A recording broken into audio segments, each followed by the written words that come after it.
discuss the another important aspect of this chapter, that is Hooke's law. And based upon this Hooke's law, we are going to define three different types of constant. These are called as modulus or modulus of elasticity. Okay, so let's define first Hooke's law.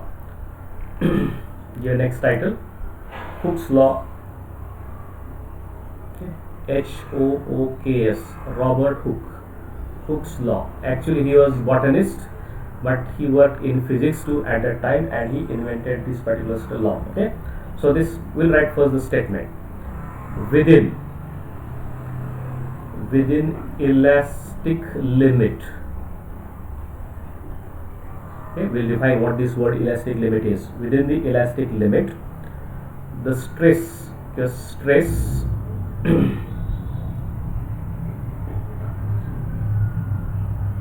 a minute.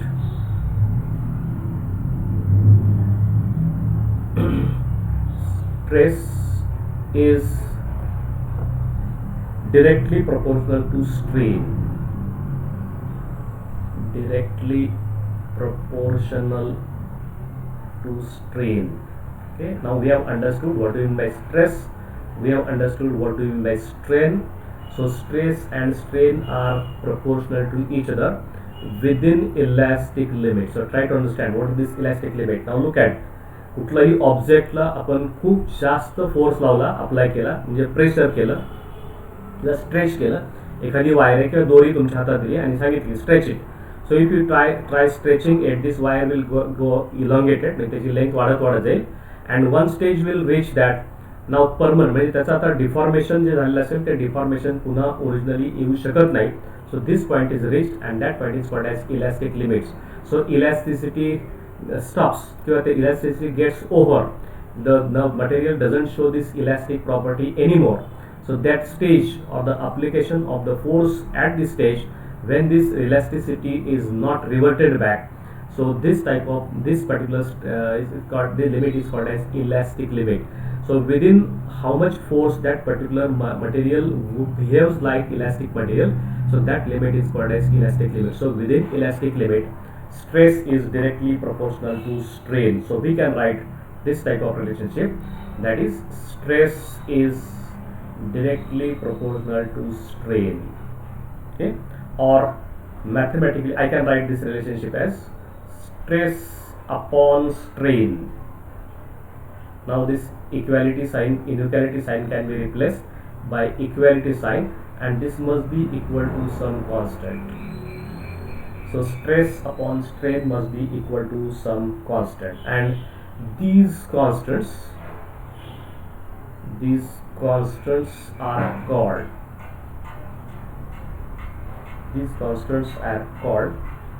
the modulus of elasticity.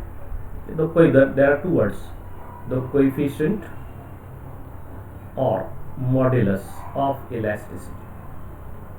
Modulus of elasticity. And since there are three different types of stress and strain, therefore there are three different types of constants or modulus and elasticity constants. Okay.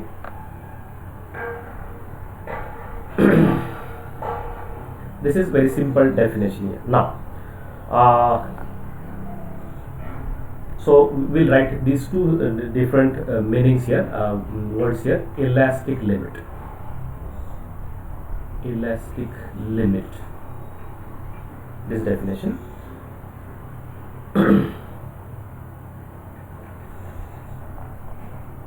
We'll write here. When the stress is less than elastic limit. Stress is less than elastic limit. Stress is less than the elastic limit. Removing the stress, or removing this deforming force, removing the stress, the object return, the body returns to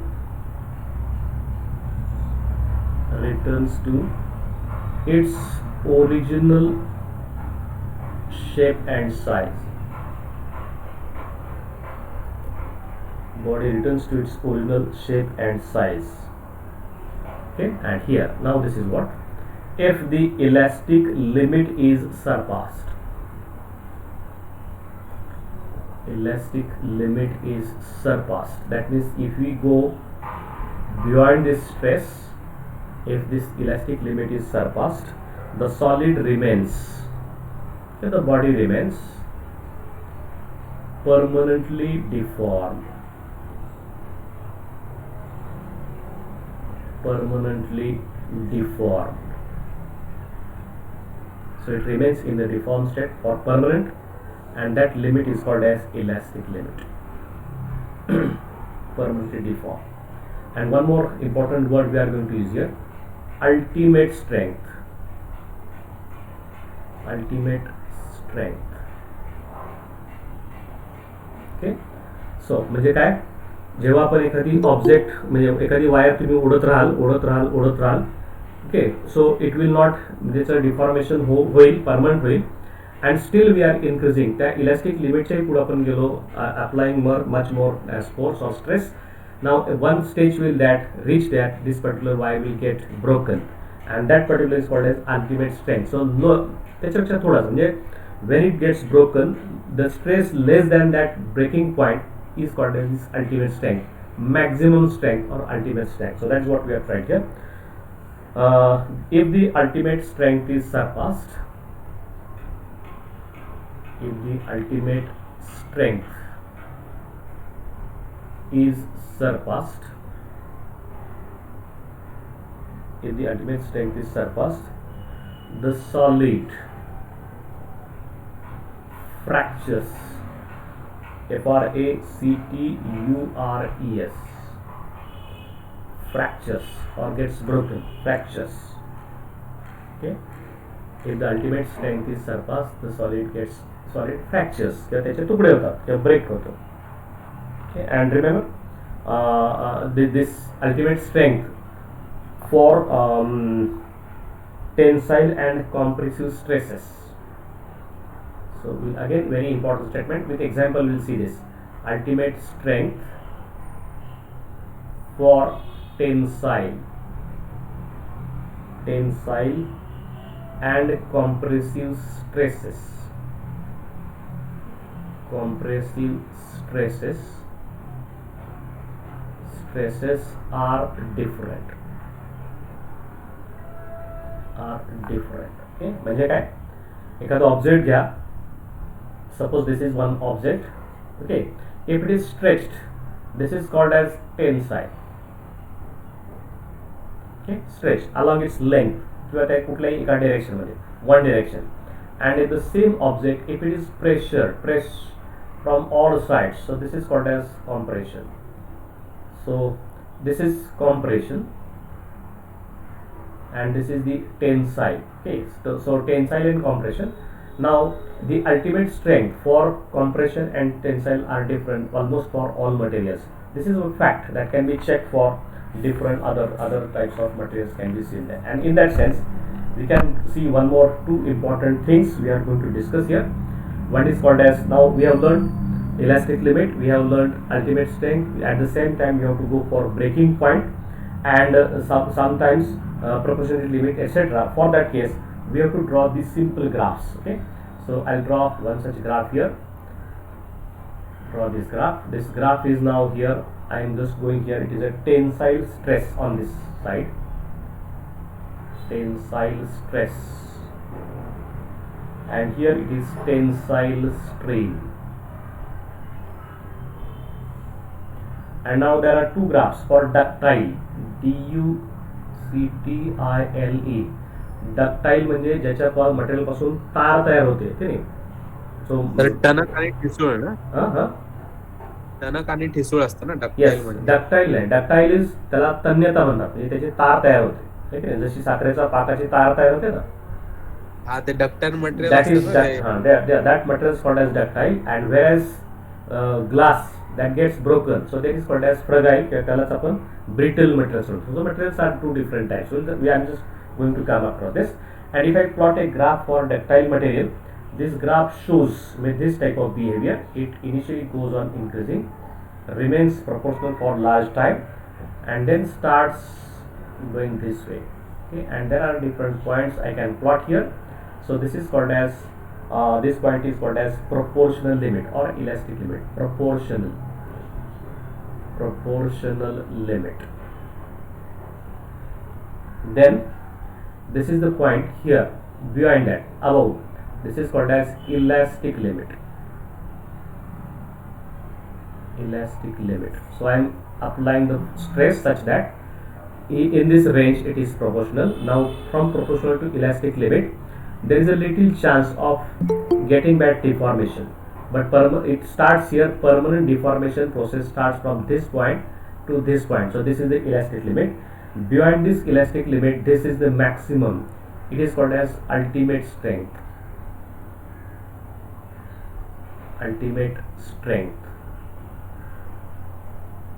And the last point here, it is called as the breaking point.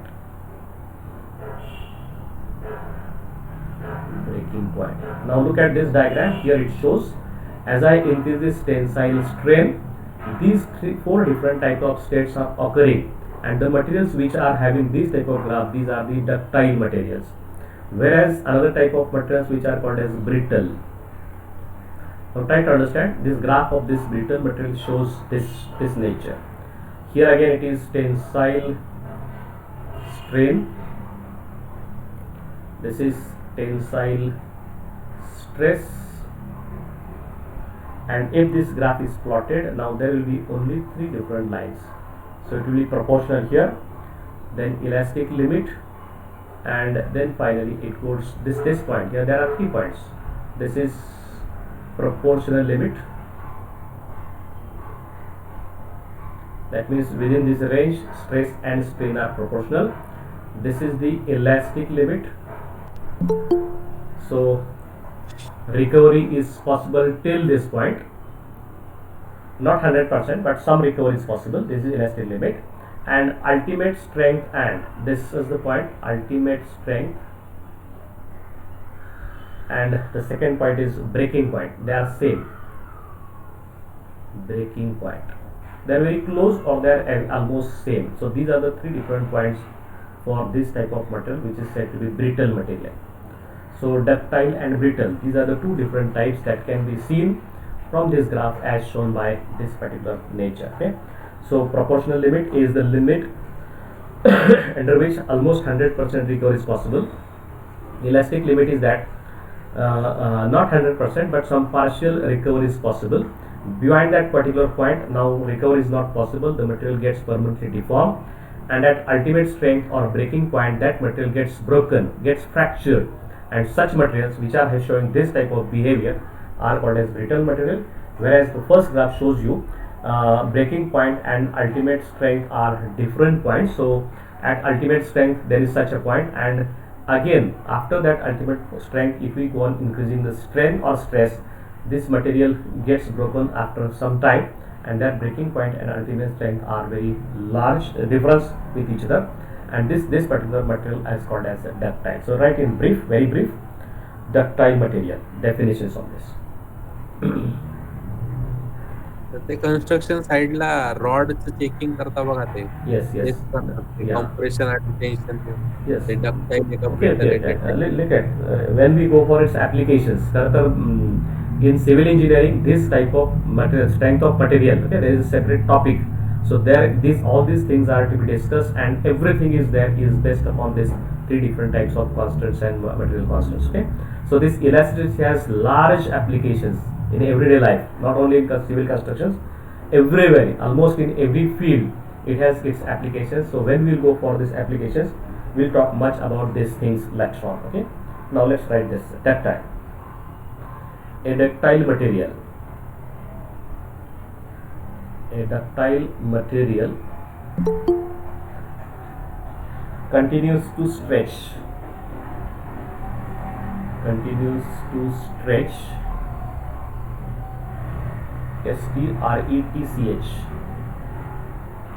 Stretch beyond its ultimate strength.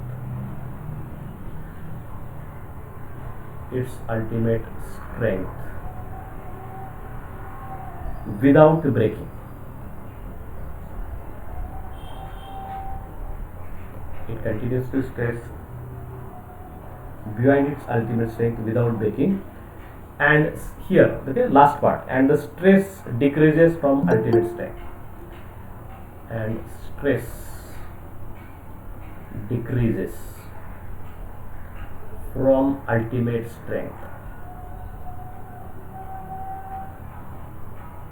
Okay, so in the graph here, this is the portion. So this is the portion here. Stress goes on decreasing as we increase the strain, and this is what, from ultimate strength onwards, the curve goes down. So stress goes on decreasing, and these type of materials are called as ductile materials. Whereas in case of brittle,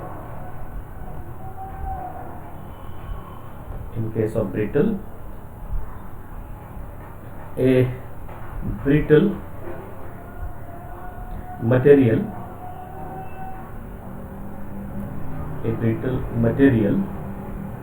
has ultimate strength and breaking points.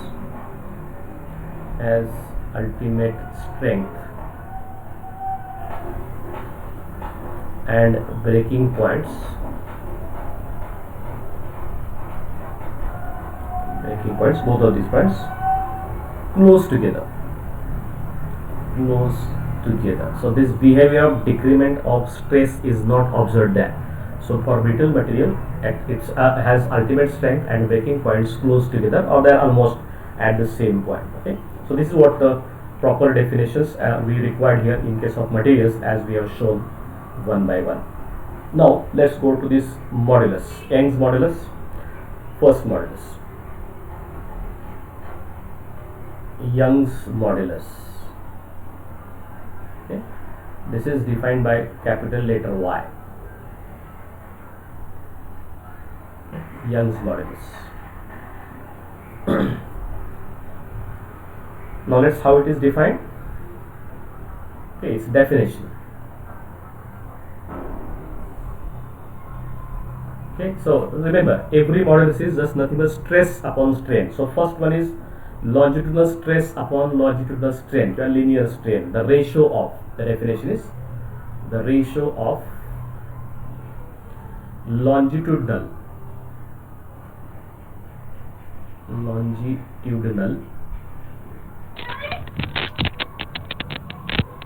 stress,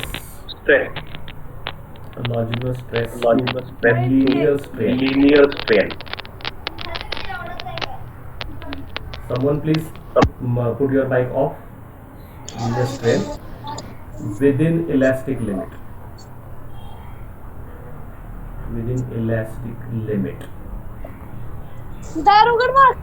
Is called Young's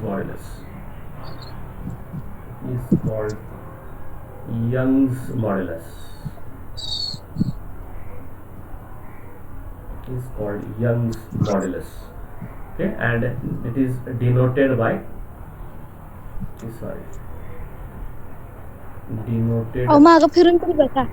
अरे आपला थोडासा mic चालू आहे, बंद करा. Capital Y. आले वहिनी आले. कोण चालू आहे? Who is there? Nivedita Jadhav madam, तुमचा माइक ऑफ करा.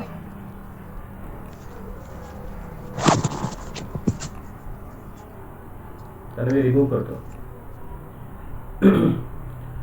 So this is what Young's modulus is defined by letter capital E. Some books define this by capital E. Okay, doesn't matter. We'll define it by capital L. Okay, sorry, capital Y. Now this is a simple example. If a wire of length capital L, okay, its original length, and area and cross section area capital E is stretched by a force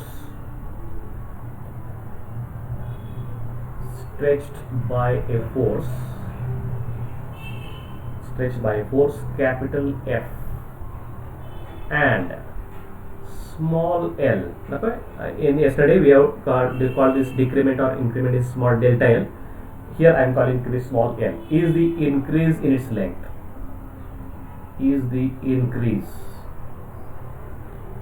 in its length.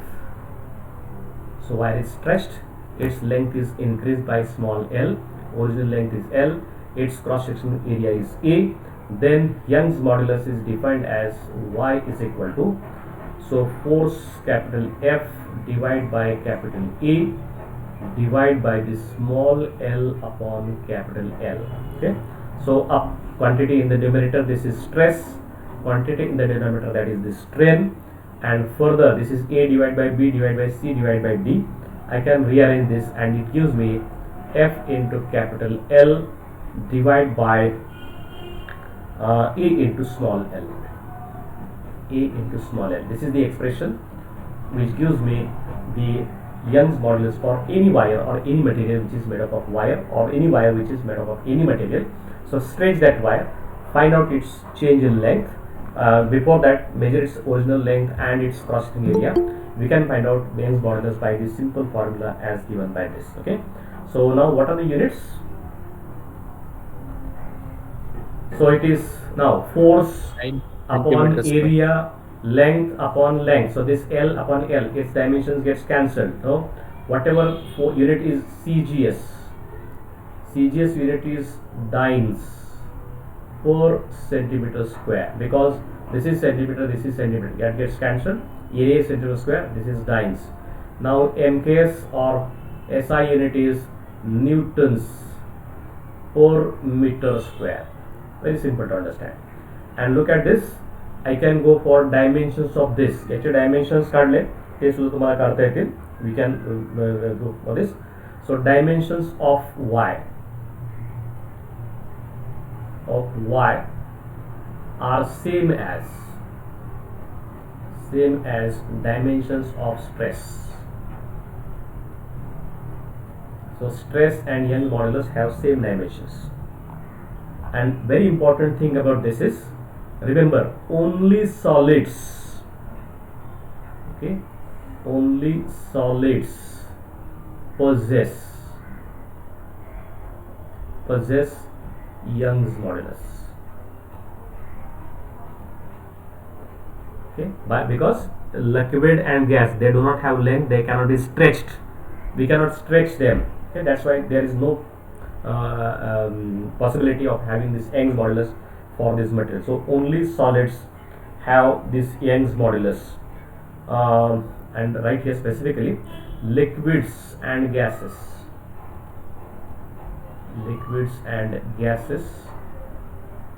do not possess Young's modulus. Okay? There is no such extension or length of this, etc. So that they do not possess Young's modulus. Why I am giving these things? Because in internal examination as well as external examination, these type of statements can be asked for whether the true or false statement. Solids have Young's modulus. Okay, only solids have Young's modulus. Statement is true. Solid, liquids and gases have Young's modulus. The statement is false. So true statement is only solids possess Young's modulus. Liquids and gases do not possess this Young's modulus. That is one of the very important thing we have to understand here. Okay. Now, remaining two modulus that will be discussed in the next lecture. That one is called as bulk modulus and second is called as the modulus of rigidity. If possible, 2-3 minutes are there. I think we will complete this bulk modulus. Okay. Second, number 2, bulk modulus.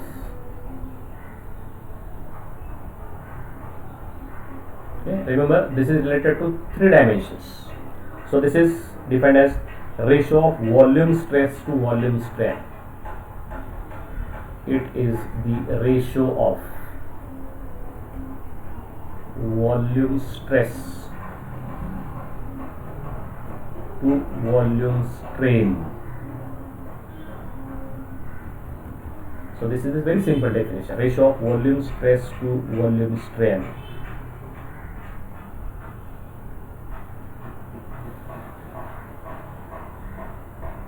Okay, so we'll write in brief. When a force is applied normally,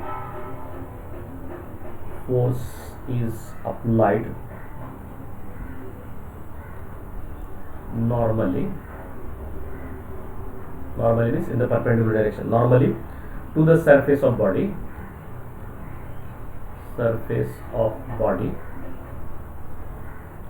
its volume changes.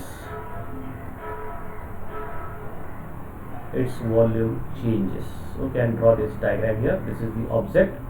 If it is pressed from all sides,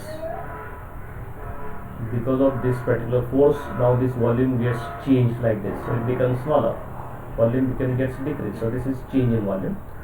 So the change in volume small v,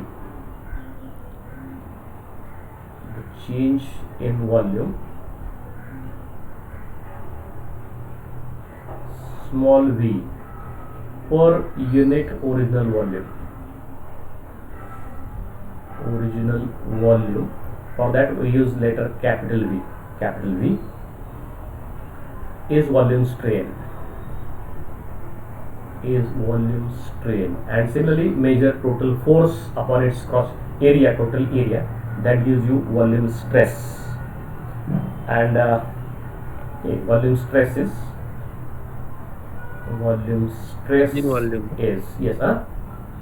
change in volume.